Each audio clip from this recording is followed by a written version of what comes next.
Space, एक ऐसी जगह जहां ना हवा है ना आवाज, सिर्फ खामोशी और अंधेरा। और इसी अंधेरे में छुपा है एक ऐसा राज जो इंसान की समझ के बाहर है। एक ऐसी जगह जहां जाके टाइम धीरे धीरे मारने लगता है। तुम्हें लगता होगा टाइम एक सिंपल चीज है, क्लॉक चल रहा है मतलब टाइम चल रहा है। लेकिन यूनिवर्स के कुछ हिस्सों में टाइम उतना सिंपल नहीं है। वहां टाइम सीधा नहीं चलता, वो टूट जाता है, मुड़ जाता है और कभी-कभी रुक भी जाता है। यूनिवर्स में एक जगह होती है जिसे कहते हैं ब्लैक होल। एक ऐसा ऑब्जेक्ट जिसका मास इतना ज्यादा होता है कि उसकी ग्रेविटी हर चीज को अपनी तरफ खींच लेती है। इतनी पावरफुल ग्रेविटी कि लाइट भी उससे बच नहीं पाती। और जहां लाइट ही नहीं बच सकती, वहां इंसान का बचना ऑलमोस्ट इम्पॉसिबल है। इसका कॉन्सेप्ट समझाया था एल्बर्ट आइंस्टाइन ने।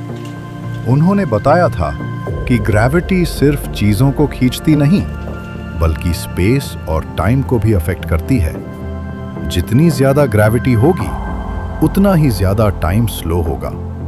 और ब्लैक होल के पास ग्रेविटी अपनी लिमिट पे होती है, इसलिए वहां टाइम ऑलमोस्ट रुक जाता है।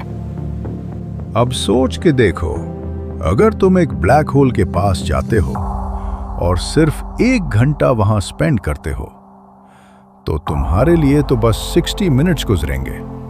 लेकिन अर्थ पर शायद 5 साल या 3 साल या उससे भी ज्यादा बीत चुके होंगे।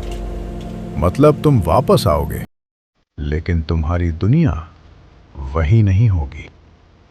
तुम्हारे दोस्त बड़े हो चुके होंगे, तुम्हारी फैमिली बदल चुकी होंगी, शायद कुछ लोग तुम्हें याद भी ना रखे, और तुम सिर्फ 1 घंटा जी कर आए होगे, लेकिन दुनिया तुम्हारे बिना सालों तक आगे बढ़ चुकी होगी।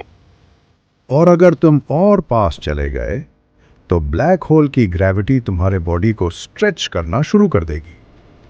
ऊपर का हिस्सा अलग स्पीड से खींच रहा होगा, नीचे का हिस्सा अलग स्पीड से, और धीरे धीरे तुम एक पतले धागे की तरह खींच जाओगे। साइंटिस्ट इस प्रोसेस को कहते हैं स्पेगेटिफिकेशन। एक पॉइंट आता है जिसे कहते हैं इवेंट होराइजन।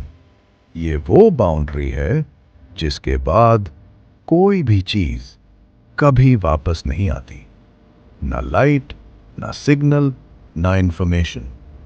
और अगर तुम इस बाउंड्री के अंदर चले गए, तो तुम्हारा एग्जिस्टेंस यूनिवर्स के लिए खत्म हो जाएगा।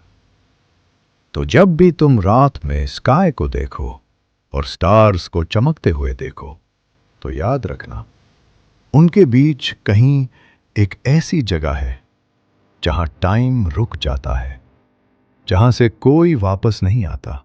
और शायद उनमें से कोई ब्लैक होल अभी भी चुपचाप सब कुछ निगलने का इंतजार कर रहा है।